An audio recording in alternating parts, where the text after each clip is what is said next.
Good morning sa inyong lahat mga ka-mister ko. Time check po tayo, alas 7:45 na ng umaga mga ka-mister ko. At itong malungkot na balita, dahil bago tayo matulog kagabi mga ka-mister, mga 11, umulan na. At hanggang ngayon umuulan pa rin. Ito na yung site namin ngayon. Grabe na naman to. Wala na. Ito na yung dulo ng ano namin, gawa. Panagpo na kami dito. Ayun sa side namin na ginawa kahapon. Puntahan natin yun mga ka-mister ko. Ito naman yung sa kanila dito, malapit sa barak sa amin. Ay ito din ang itsura. So kalain mo kaganda-ganda ng panahon kahapon.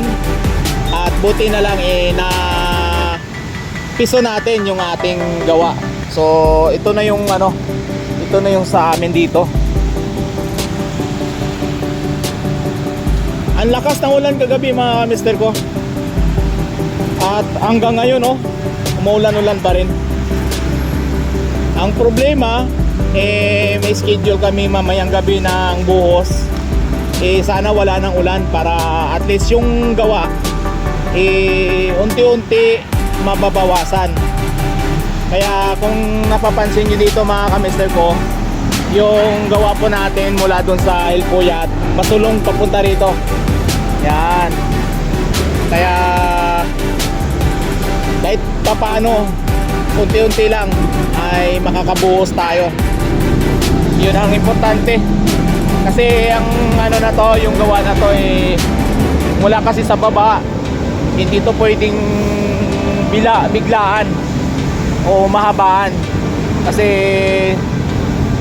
tagulan na ngayon, hindi natin kontrolado yung panahon.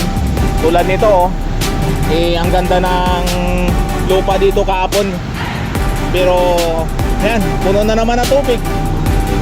Ayan yung natin, STP pipes natin, at saka yung na-prepare natin kahapon, andyan na rin yung cream, may anilyo na. So okay na yan para sa bus mamaya, babakalan na lang, kaya pwede na yan. Ang magiging problema lang namin dyan mga ka-mister ko ay kung umulan, kasi ang kalaban po natin ay ang ulan pagdating sa horizontal na project. So yan, hindi pala naubos tong howling kagabi. Maarte kasi yung mga truck kasi ayaw magkarga ng putik. Malayo kasi tatapunan, kaya habang tumatakbo yan baka kakatas pag basa. So pinili lang nila yung tuyo.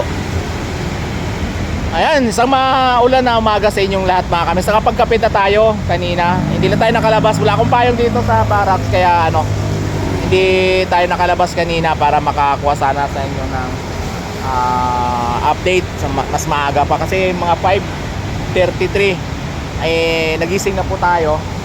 So hindi tayo nakalabas kanina. Makita lang natin saglit sa inyo. Ayan, at ito yun ang barracks namin. Ayan, malapit namin dito matapos mga kamister. Baka mga first week na October tapos na pa. Maraming salamat mga kamister ko sa inyong suporta. I love you all.